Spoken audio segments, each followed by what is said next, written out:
Welcome to Elevate Your English, where confidence meets communication. You are in a meeting, or at a coffee shop, or on a phone call. Someone switches to English, and suddenly your chest tightens, your thoughts scatter. You know exactly what you want to say, but between your brain and your mouth, something breaks down. And the worst part? You walk away thinking, I knew that word. I knew that answer. Why did nothing come out? That gap, that frustrating, embarrassing gap between what you know and what you can actually say, it has a real reason behind it. And it is not what most people think. It is not about vocabulary. It is not about grammar. Today we are going to talk about exactly what is happening inside your brain in those moments and how to change it. Welcome. I am John. And I am Jessie. And this episode is for anyone who has ever felt fluent inside their head, but completely frozen in real life. Jessie, I want to start with something honest. There is a version of English that lives in our heads, calm, organized, perfect. And then there is the English that comes out when someone is actually waiting for us to speak. And those two versions, they are very different. They really are. And I think the reason for that is something most learners never get told.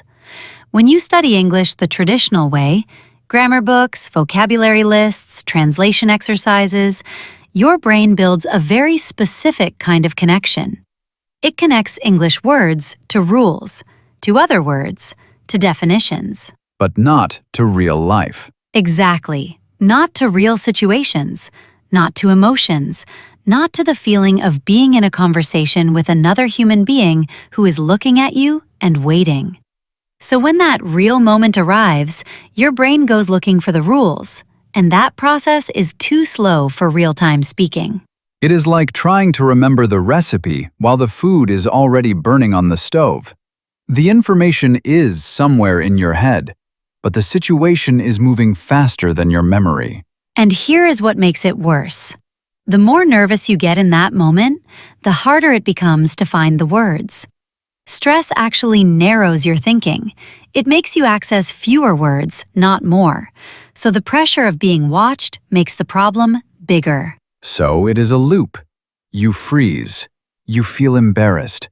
The embarrassment makes you more afraid next time, and the fear makes you freeze again. That loop is real, and a lot of learners spend years inside it without understanding why they are stuck. Let us talk about what this actually looks like in daily life. Because I think when you hear your own experience described out loud, something shifts. The first struggle, and I hear this constantly, is that people feel two completely different levels in English. Reading and writing? Comfortable. Listening to a slow podcast? Fine. But the second someone speaks to them directly, face-to-face, in real time, a completely different version of themselves shows up. Slower, quieter, less confident. And that contrast is so confusing. Because you think, if I can understand this, why can I not say it? But understanding and producing are genuinely different skills. You can watch someone play piano every day for a year and still not be able to play yourself. The second struggle is what I call over-monitoring. You are speaking, and at the same time, you are listening to yourself speaking, checking every word, judging every sentence before it is even finished. And that inner critic takes up so much mental space that you actually run out of room to think about what to say next. I did this for years. I would start a sentence, hear myself making a small mistake, get distracted by the mistake, and completely lose the second half of what I was trying to say. And the third struggle, this one is subtle but it matters a lot, is that most learners have never practiced the messy middle of a conversation. They practice beginnings, they practice greetings and introductions, but not the part where you lose your train of thought. Not the part where you need to buy yourself a few seconds. Not the part where you have to say something even though it is not perfect. The real conversations live in that messy middle, and nobody practices it. So let us talk about what actually moves things forward. Not hacks, not shortcuts, real shifts that change how your brain relates to English. The first one is something I call thinking out loud, in English, about ordinary things. Not studying, not translating, just narrating.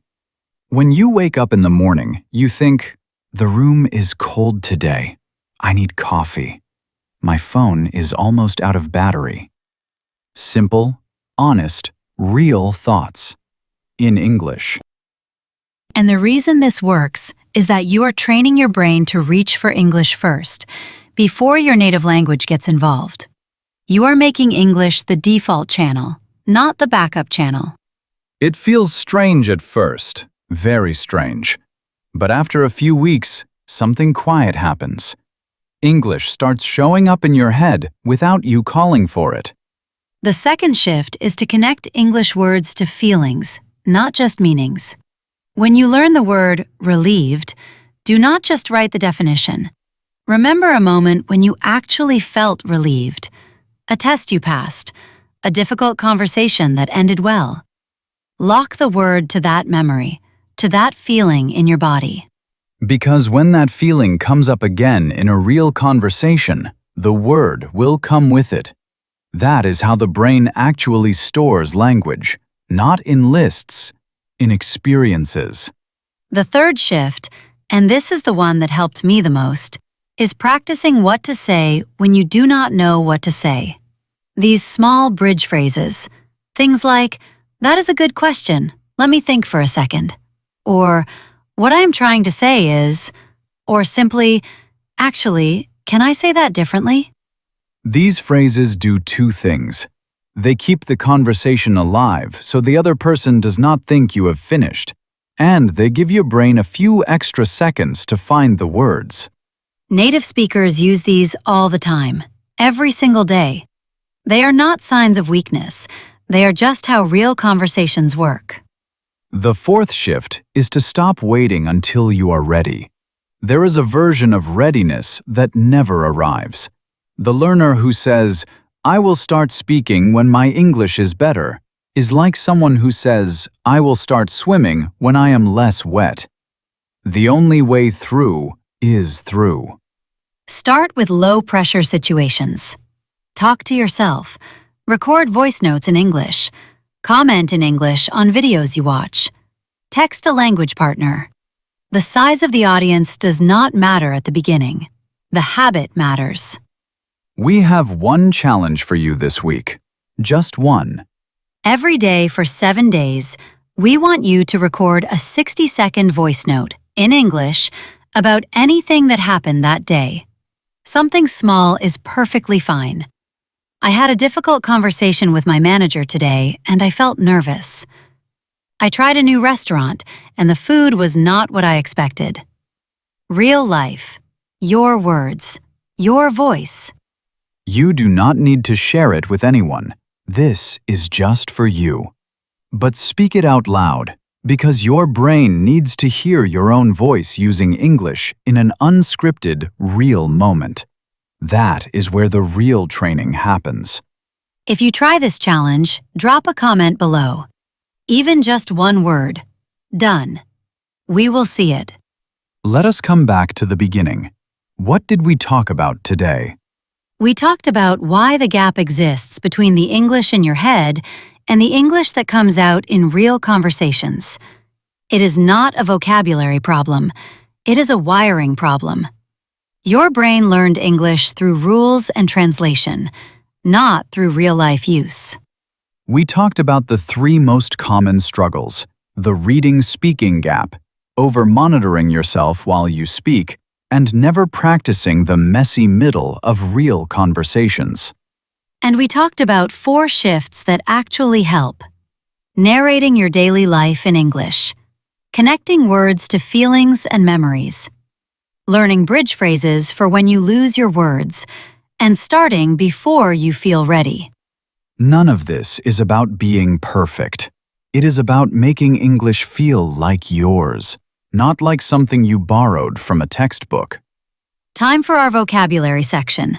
5 words from today's episode. Intermediate level, real usage. Word 1. Frustrated. Meaning, the feeling of being annoyed or upset because something is not working the way you want it to. Example sentence. He felt frustrated after the meeting because he could not find the right words in English. Speaking practice question. Think of a recent moment when you felt frustrated. Can you describe what happened in 2 or 3 English sentences? Word 2. Monitor. Meaning, to watch or check something carefully over a period of time.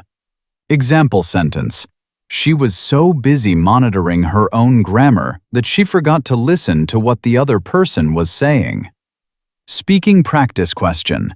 Is there something in your daily life that you monitor too closely? How does it affect you? Word 3. Relieved. Meaning, feeling happy and relaxed because something difficult or worrying has ended or did not happen. Example sentence. I was so relieved when the presentation was over and my manager said it went well. Speaking practice question. Can you remember a moment when you felt genuinely relieved? What happened just before that feeling? Word 4. Unscripted. Meaning, not planned or prepared in advance, natural and spontaneous. Example sentence. The most interesting part of the interview was the unscripted conversation at the end, when she spoke completely freely. Speaking practice question. Do you feel more comfortable in scripted situations, like presentations, or unscripted ones, like casual conversations? Why? Word 5. Default. Meaning, the option or behavior that happens automatically when no other choice is made. The starting point. Example sentence. For most learners, their native language is still the default when they are tired or stressed, even after years of studying English. Speaking practice question. What is your default language when you think, dream, or count in your head? Has that ever changed? Before we finish, I want to say something that I think a lot of learners need to hear right now. Go ahead. The frozen feeling, that moment where the words disappear, it does not mean you are bad at English. It means your brain has not had enough real practice yet. That is all. It is not a talent problem. It is not an intelligence problem. It is simply a training problem, and training problems have solutions. What changes everything is not finding the perfect method. It is showing up every day in small, real ways. A voice note, a sentence in your head on the way to work, a comment you typed in English instead of your native language. These things add up quietly, and one day the gap closes. You will have a conversation in English and realize halfway through that you have not thought about grammar once. That moment will come, and when it does, you will understand what we meant today. Until then, keep going. Not perfectly, just consistently. We will see you in the next episode. If this episode spoke to something you have been feeling, please subscribe to the channel. It takes 1 second, and it means we can keep making episodes like this one. And leave us a comment. Tell us the one situation where your English freezes the most. Is it at work? With strangers? On phone calls? We read every single comment. See you next time.